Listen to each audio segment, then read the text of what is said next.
Salut les amis, j'espère que vous allez bien. Pour ma part, ça va alhamdoulilah.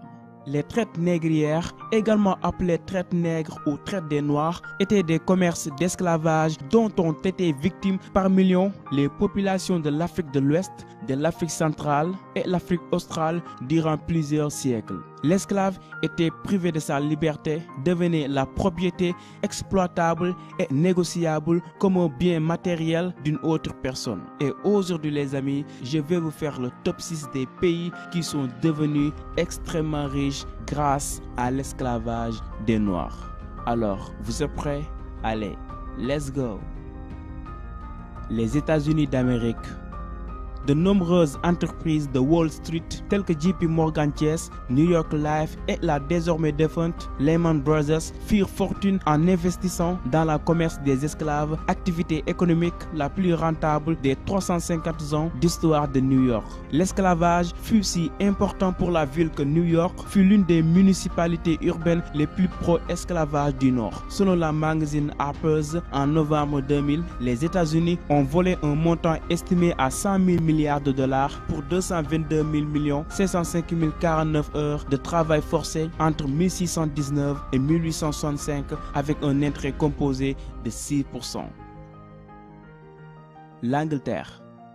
De 1700 à 1860, selon des estimations très modestes, environ 12 millions d'Africains furent vendus comme esclaves aux Amériques. Dans les seuls navires britanniques, 3,25 millions d'Africains furent expédiés. Ces voyages sont souvent très rentables. Par exemple, au XVIIe siècle, la Royal Africa Company pouvait acheter une esclave africaine avec des marchandises commerciales à une valeur de $5 et la revendre aux Amériques $32, faisant un bénéfice net moyen de 38% par voyage. La France. Avec plus de 1,6 million d'esclaves africains transportés vers les Antilles, la France est clairement un acteur majeur dans le commerce d'esclaves. Ces ports négriers contribuèrent grandement au progrès économique du pays au XVIIe siècle. Beaucoup de ces villes de la côte ouest, comme Nantes, Lorient, La Rochelle et Bordeaux construisirent leur richesse grâce aux principaux bénéfices du commerce triangulaire. Entre 738 et 745 de Nantes, leader des ponts négriers de France, 55 000 esclaves furent embarqués dans 180 navires pour le Nouveau Monde. De 1713 à 1775, près de 800 navires négriers partirent de Nantes. Les revenus et les taxes de la production de sucre esclavagiste sont devenus une source importante du budget national français. Chaque année, plus de 600 bateaux visitèrent les ports d'Haïti pour transporter son sucre, café, coton, indigo, cacao et consommateurs européens. Pays-Bas. La Compagnie des Indes occidentales hollandaises, une société agréée de marchands hollandais, fut créée en 621 comme un monopole sur le commerce des esclaves africains vers le Brésil, Caraïbes et l'Amérique du Nord. La CEO avait des bureaux à Amsterdam, Rotterdam, Hoorn, Middelburg et Groningen, mais un quart des Africains transportés à travers l'Atlantique par la société furent transportés dans les navires négriers depuis Amsterdam. Presque tout l'argent qui finançait les plantations esclavagistes du Suriname et des Antilles venait de banquiers à Amsterdam, tout comme un grand nombre de navires utilisés pour transporter les esclaves y furent construits.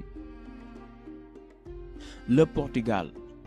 Le Portugal fut le premier de tous les pays européens à s'impliquer dans la traite négrière transatlantique. Du 15 au 19e siècle, les Portugais exportèrent 4,5 millions d'Africains comme esclaves vers les Amériques, ce qui en fait le plus grand trafiquant d'êtres humains en Europe. Le travail esclave était la force motrice de la croissance de l'économie sucrière dans la colonie portugaise du Brésil et le sucre est le principal produit d'exportation de 1600 à 1650.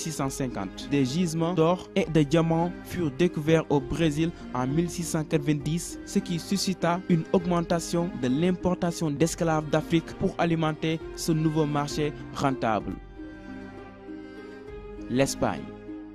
À partir de 1492, l'Espagne était le premier pays européen à coloniser le Nouveau Monde où ils établirent un monopole économique dans les territoires de la Floride et d'autres parties de l'Amérique du Nord, du Mexique, de Trinidad, de Cuba et d'autres îles des Caraïbes. Les populations autochtones de ces colonies mouraient pour la plupart de maladies et d'asservissement, de sorte que les Espagnols furent forcés de compter de plus en plus sur le travail des esclaves africains pour gérer leurs colonies. Allez les amis, c'est tout pour aujourd'hui. J'espère que cette vidéo vous a plu. Quel est votre point de vue sur cette vidéo? N'hésitez pas à me le dire dans les commentaires et abonnez-vous pour encore plus et plus de vidéos. Allez, rendez-vous dans ma prochaine vidéo. Ciao!